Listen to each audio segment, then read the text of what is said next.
Selamat pagi, apa kabar Anda pada pagi hari ini? Selamat datang di CNN Indonesia Today. Saya hadir untuk menemani aktivitas Anda pada pagi hari ini. Saya Erma Junita kembali hadir dengan beragam berita dari luar maupun dalam negeri. Dan inilah berita pilihan CNN Indonesia. Berita pertama mengenai dunia kesehatan. Para tenaga medis Surabaya tahun ini tidak mendapatkan hari libur raya Lebaran Idul Fitri. Mereka rela mengorbankan hari liburnya tak bertemu keluarga di kampung halaman demi merawat pasien COVID-19 di rumah sakit. Hari Raya Idul Fitri biasanya menjadi momen berkumpul bersama keluarga setelah berpuasa selama sebulan. Tapi di masa pandemi COVID-19 seperti sekarang, hal itu sepertinya tidak bisa dilakukan, termasuk bagi tenaga medis. Mereka bahkan tidak mendapat libur lebaran karena harus merawat pasien COVID-19 di rumah sakit. Salah satunya Fitro, perawat di Rumah Sakit Husada Utama Surabaya. Baru tahun ini, Fitro tidak bisa pulang ke kampung halamannya di Nganjuk untuk bertemu keluarga.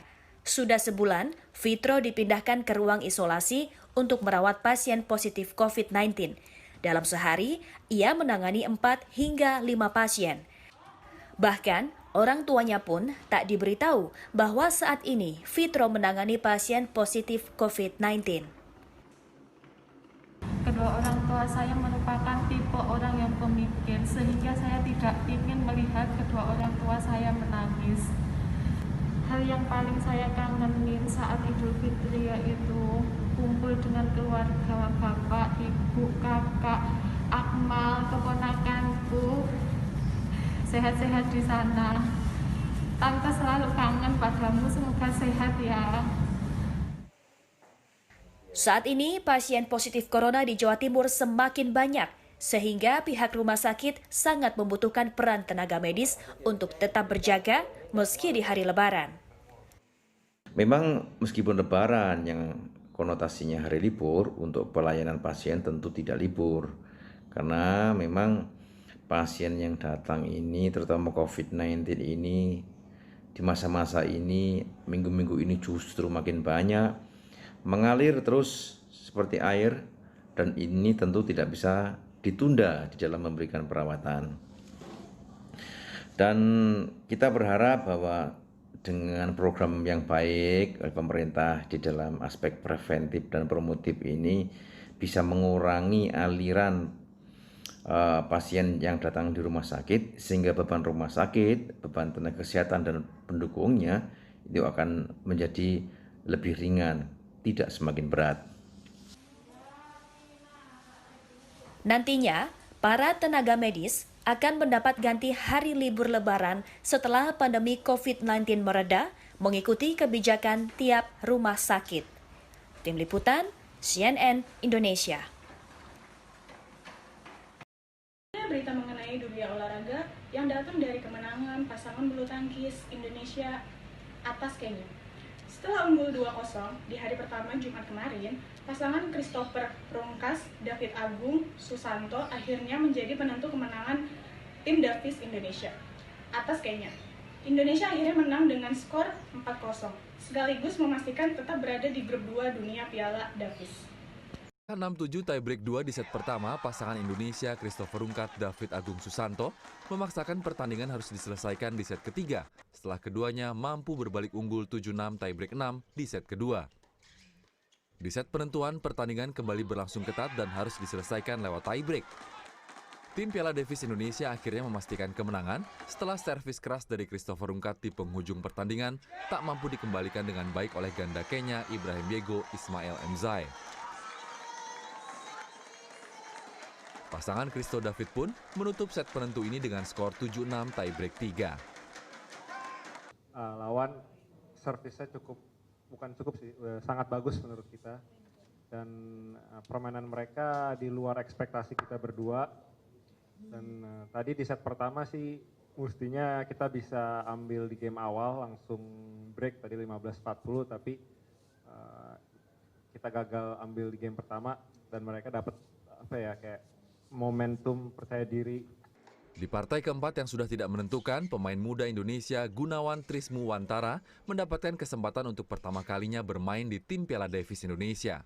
Bertemu dengan Kevin Ceruyot, Gunawan melengkapi kemenangan Indonesia menjadi 4-0 setelah mengalahkan lawannya 2 set langsung, 6-4 dan 6-2. Lalu kita kasih kesempatan juga kepada Ali Farezi. Dan sebelumnya kita kasih kesempatan juga kepada Rifki. Dan sebelumnya kita kasih kesempatan kepada Altaf. Jadi inilah bentuk regenerasi yang kita persiapkan untuk mempersiapkan mental dan permainan mereka menghadapi pemain-pemain yang kelasnya di atasnya, tetapi kita bisa lihat tadi bahwa Gunawan pun bisa mengimbangi dan mengalahkan. Di bulan September mendatang, tim Piala Davis Indonesia kembali akan bertanding di grup 2 dunia dan akan bertemu dengan tim yang kalah di playoff grup 1 dunia. Erlangga Wisnuaji, Nugraha Endrianto, Jakarta. Dan untuk berita entertainment datang dari para pecinta K-pop, di mana Transmedia dan SM Entertainment Grup Korea Selatan memulai kerjasamanya strategis di sejumlah bidang. Dan kerjasama ini merupakan salah satu upaya untuk mempromosikan budaya Indonesia ke pentas dunia.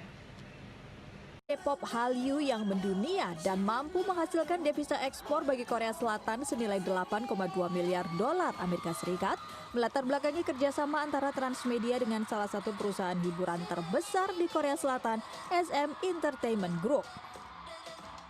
Melalui kerjasama ini, SM dan Transmedia berkomitmen untuk mendukung pengembangan industri Indonesian Pop atau I-Pop dalam rangka mempromosikan kekayaan budaya Indonesia ke pentas dunia.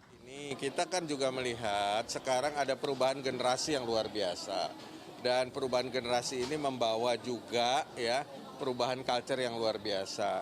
Generasi muda kita itu kan menjadi sangat fans berat sama Korean Wave ini. Nah, oleh karenanya ya kita juga tentu harus membuka diri daripada Korean Wave datang sendirian, ya kenapa enggak dikolaborasi dengan Indonesian Wave. Gitu, siapa tahu nanti kita punya cita-cita Indonesian Wave juga bisa menjadi Korean Wave di mancanegara gitu. Kedua pihak akan bekerja sama dalam mengembangkan talenta lokal dan konten berkualitas internasional guna mendorong terjadinya revolusi industri hiburan di tanah air. Salah satunya dengan menghadirkan kolaborasi penyanyi diva Indonesia yang sekaligus sebagai artis pertama di bawah naungan kerjasama ini, Rosa dengan Lee Teuk, personel grup Super Junior asal Korea Selatan. Kolaborasi ini direncanakan rampung di semester kedua tahun 2019. Karena aku bakalan join sama mereka dari mulai label juga dan juga manajemen, kita bisa jadi gabung bang, reality show juga nanti insya Allah depannya. Jadi ya aku menunggu tugas tugas dari Korea, nanti aku lagunya seperti apa, kolaborasinya seperti apa, karena itu semua dari mereka. Yes. Harapannya bisa membawa nama Indonesia lebih dikenal lagi di dunia dan juga bisa bisa belajar banyak juga dari industri musik di Korea, kenapa sampai bisa mendunia gitu, dan aku rasa kita memiliki potensi untuk itu. Penandatanganan pokok perjanjian kerjasama Heads of Agreement menandai dimulainya kerjasama strategis di 4 bidang usaha: talent management, produksi konten, digital, dan gaya hiburan. CNN Indonesia merupakan bagian dari unit usaha Transmedia. Sufiani Tanjung, Robin Kitt, Jakarta. Sekian berita pagi hari ini. Sampai jumpa besok pagi pukul 6 waktu Indonesia Barat. Saya dan tim CNN Indonesia pamit undur diri. Terima kasih.